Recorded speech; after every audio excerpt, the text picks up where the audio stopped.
No momento em que você aceita o salário, sua mente se fecha. Meu pai rico começou a me ensinar sobre dinheiro com uma condição: ele nunca me pagaria. Ele dizia que no momento em que me pagasse, eu passaria a pensar como um empregado. Ele dizia que era uma armadilha. Empreendedores trabalham de graça. E agora, com 9 anos, minha cabeça estava prestes a explodir. Ele dizia que eu nunca deveria buscar um salário. Você entende? Todos nós temos medos e, para ser honesto, todos nós temos medo. É apenas uma questão de como lidarmos com ele. E você sabe, Einstein disse que a imaginação é mais importante do que o conhecimento. Mas o conhecimento alimenta a imaginação. É preciso ter o conhecimento básico sobre impostos, dívidas, demonstrações financeiras e tudo mais. Se você não quer aprender, não posso ajudar. Meu pai pobre nunca quis aprender o que meu pai rico estava me ensinando, e o que a maioria das pessoas carece é de conhecimento real de negócios. Você precisa conhecer essas coisas, mas eles não ensinam isso na escola para ninguém. O sistema escolar foi projetado para ensinar você a ser um empregado, o que é importante, ou um médico, um advogado, um especialista, mas nunca sobre dinheiro. A pobreza é transmitida, é ensinada em suas famílias, e a classe média também é ensinada em suas famílias. Portanto, as pessoas que estão em casa agora, lutando financeiramente, preocupadas com dinheiro ou infelizes, mesmo que estejam ganhando muito dinheiro, mas infelizes com o que estão fazendo, provavelmente aprenderam isso. Os ricos se incomodam e dizem: não conte isso a eles. Sim, sim, sim, não conte às pessoas.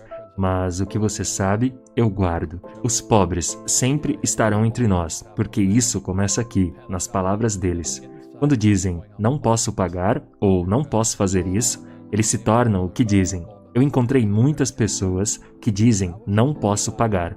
Você acha que fiz dinheiro? Meu pai rico diria que é por isso que ele é pobre. Pessoas pobres dizem, não posso pagar, não posso fazer isso, não tenho tempo. Porque é fácil dizer, não posso ter isso. Ah, estou muito cansado. Ah, não consigo ir à academia, sabe? Quando você poderia ir à academia.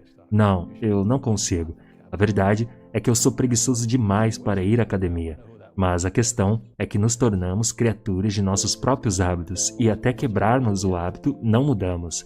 Mas a forma como ele me ensinou sobre dinheiro foi jogando Monopoly. Finalmente, um dia fiquei chateado e disse: quando você vai me ensinar sobre dinheiro? Ele disse: o que você acha que estamos fazendo? Estamos jogando Monopoly. Eu disse: não sei, estou aprendendo sobre dinheiro. Então, é por isso que, você sabe, você tem uma casa verde. Ele disse: existem muitas fórmulas para alcançar grande sucesso e dinheiro. Existem milhares delas, mas uma das melhores ainda é encontrada no jogo do Monopoly. 4 casas verdes, um hotel vermelho. Eu disse: o quê? Isso é tudo? Ele disse: é isso. E ele perguntou: o que você acha que eu estou fazendo? E eu respondi: não sei. Então, ele me levou para fora e mostrou suas casas verdes. E 10 anos depois, quando eu tinha 19 anos, estava estudando em Nova York e voltei para o Havaí, o pai rico tinha comprado o maior terreno bem no meio da praia de Waikiki. E quando você vai para a praia de Waikiki hoje, você verá o hotel Hyatt Regency. Era o hotel dele, assim como no jogo Monopoly. Ele adquiria ativos e eles se tornavam ativos maiores. Ele continuava comprando, era chamado de montagem, porque a propriedade não era tão grande naquela época. Então ele teve que comprar todos os pequenos donos, porque o Waikiki era uma pequena cidadezinha. Então ele comprava esse dono de loja e comprava aquele dono de loja. Demorou um pouco, mas ele finalmente montou essa grande propriedade. Então ele, em seguida, e o Hyatt construiu esse enorme hotel, você sabe, e ele acabou de ser vendido por 800 milhões de dólares. Então, foi assim que aprendi sobre dinheiro, e depois o pai rico veio em 1997. E a história é que todas as editoras me rejeitaram. Disseram que eu não sabia do que estava falando, porque eu disse que os poupadores são perdedores, que sua casa não é um ativo, e os ricos não trabalham por dinheiro. E as editoras eram como meu pai, acadêmicos, superestrelas, sabe? Os alunos A na escola. Então, eles rejeitaram o livro, e eu tive que seguir o caminho da autopublicação. Muitas empresas de marketing multinível pegaram o livro, como a Away e esses caras. Eles pegaram o livro para ajudar no recrutamento, porque é sobre independência financeira. Eles estavam procurando a mesma coisa que eu. Então, o programa da Oprah em 2000, e depois outra vez no programa da Oprah, e passei de desconhecido a famoso mundialmente. um sucesso da noite para o dia em 2000, e o livro esteve na lista de best-seller do New York Times por 7 anos, até o New York Times retirá-lo. Eles disseram que estava lá há muito tempo, mas como você sabe, a maioria das pessoas na publicação ou no jornalismo estão do outro lado da moeda do capitalismo. Eles não gostam de caras que ganham dinheiro, e isso é como o lado do meu pai pobre. Então, essa é mais ou menos a história. E você sabe, eu jogo Monopoly na vida real. Não preciso de um emprego. Não tenho aposentadoria. Não preciso de aposentadoria. Não quero que o governo cuide de mim, mas sinto a responsabilidade social de ensinar. E é isso que meu pai rico fez por mim. E a pessoa comum, a razão pela qual elas são pobres e não conseguem sucesso é porque jogam com segurança, não arriscam, não fizeram nada. E isso, a longo prazo, significa que eles nunca vão aprender nada. É por isso que os sistemas escolares são fundamentalmente corruptos. É contra a educação. Não cometa erros e não peça ajuda. E se eu não pedisse ajuda, eu teria os meus contadores, meus advogados, meus banqueiros e tudo mais. Eu entro nos negócios como um time de rugby. Bum, bum, e nós vamos lá e detonamos. Mas o cara comum está dizendo, eu sou um aluno A, vou fazer tudo sozinho. E um monte de jogadores de rugby passam por cima de você e diz, bem, eles não estão jogando limpo. Sabe, você não está jogando de forma inteligente. Você deveria ter um time, contadores, advogados e banqueiros e todas essas coisas. Mas esse não é um jogo que eu quero jogar. Eu disse, então, não joga o jogo. Sabe, o jogo dos negócios é jogado com contadores, advogados, banqueiros. Odeio dizer isso. Políticos. Você tem que conhecer o jogo. Então, o que eu digo para os jovens é que encontrem o seu jogo. O meu jogo financeiro é o negócio, em primeiro lugar. O segundo é o mercado imobiliário. E é por isso que eu não pago impostos legalmente. É uma combinação de negócios e mercado imobiliário, que nos dá uma vantagem injusta sobre os funcionários, porque eles não sabem o que fazer. Sim, vocês foram ensinados a arranjar um emprego, trabalhar duro, ou vocês nunca seriam ricos, ou que os ricos são maus, ou qualquer coisa assim. Até que você mude sua mentalidade, o dinheiro não vai te ajudar. E vemos isso com pessoas que ganham na loteria. Pessoas que ganham mais dinheiro, elas ainda têm o mesmo problema, porque elas continuam com a alma pobre. Se você é pobre, você sempre será pobre. É muito difícil para as pessoas entenderem que o dinheiro vai desaparecer rapidamente, assim como a maioria dos atletas profissionais. Eles ganham milhões de dólares e o que 65% estão falidos 5 anos depois, porque eles vêm de famílias mais pobres. Agora, você diz isso para eles e eles ficam muito irritados com você. Não é culpa deles, é culpa dos ricos. Vocês estão me explorando e o governo me explorou, mas infelizmente o que o Sr. Limpton estava dizendo é que isso é transmitido geneticamente. Isso é o que assusta a maioria das pessoas. Eu segui o caminho oposto desde que a dívida se tornou dinheiro em 1971. Eu me endividei até o pescoço, então meus amigos e eu nos tornamos bilionários usando dívidas. Mas é como lidar com uma arma de fogo. Você precisa ser muito bom com dívidas, porque se você cometer um erro, a dívida vai te matar, assim como a arma de fogo vai te matar. Sim, eu desafiei o pensamento tradicional sobre o que é valioso e o que não é. Acho isso realmente interessante, olhando para o mercado imobiliário nos últimos anos. Se você era proprietário de uma casa, pode ter parecido que você ganhou na loteria com a valorização incrível. Alguns chamaram de bolha. Agora estamos vendo um movimento descendente e ajuste significativo nos preços, especialmente em áreas metropolitanas importantes.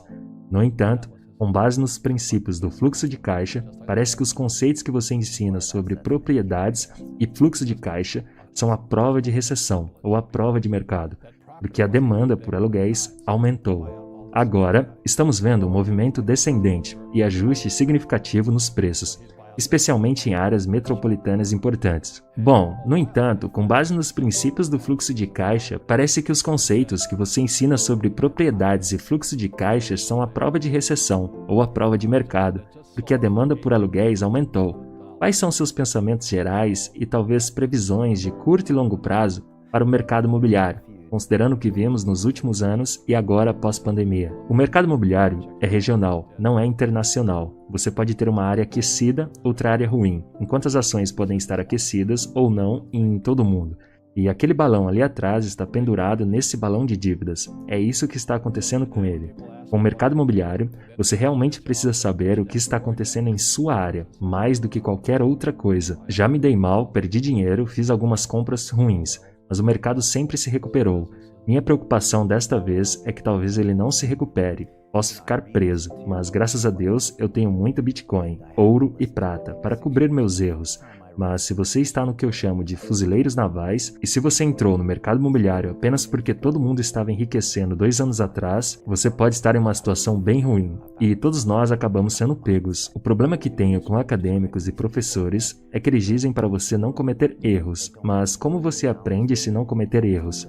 Como um bebê aprende a andar se não cair? Então, para os jovens, eu digo, esteja disposto a cometer erros, apenas não minta sobre isso. Se você cometer um erro, admita. Eu estraguei, como posso te pagar de volta? O que posso fazer? Eu fico pensando, por que vocês não admitem? Tom Brady, não sei quanto ele perdeu, mas todos eles foram pegos. Não é Bitcoin, é fraude. Há uma diferença. É como dizer, perdi $1 milhão em uma mina de ouro.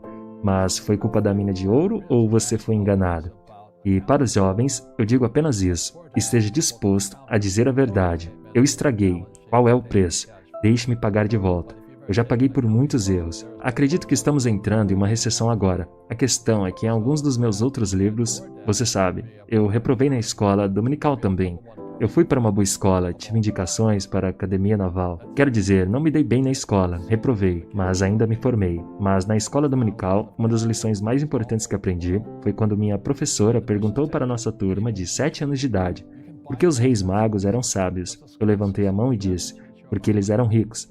Ela perguntou por que eu dizia que eles eram ricos. Eu respondi, bem, eles trouxeram incenso, ouro e mirra. Eu não sabia o que era incenso e mirra, mas sabia o que era ouro. Ela disse que essa não era a resposta, então perguntei por que eles eram ricos. Ela disse que eles sempre buscavam os melhores professores. Não sou cristão, não estou promovendo religião nem nada disso.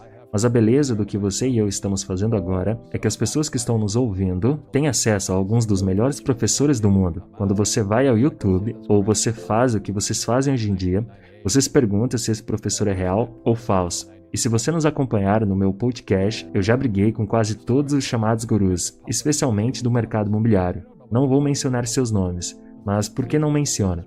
Porque acabamos de ter o Grant Cardone no programa. Como foi com o Grant? Bem, eu discuti com ele. Eu não faria o que ele sugere a fazer. É a mesma coisa com Dev Hansen, sabe? Quero dizer, respeito Devin, porque a fórmula dele funciona, mas o que Grant Cardone estava dizendo, na minha opinião, era de alto risco. Não é necessário correr tanto risco. A diferença entre imóveis e, digamos, ações é chamada de liquidez.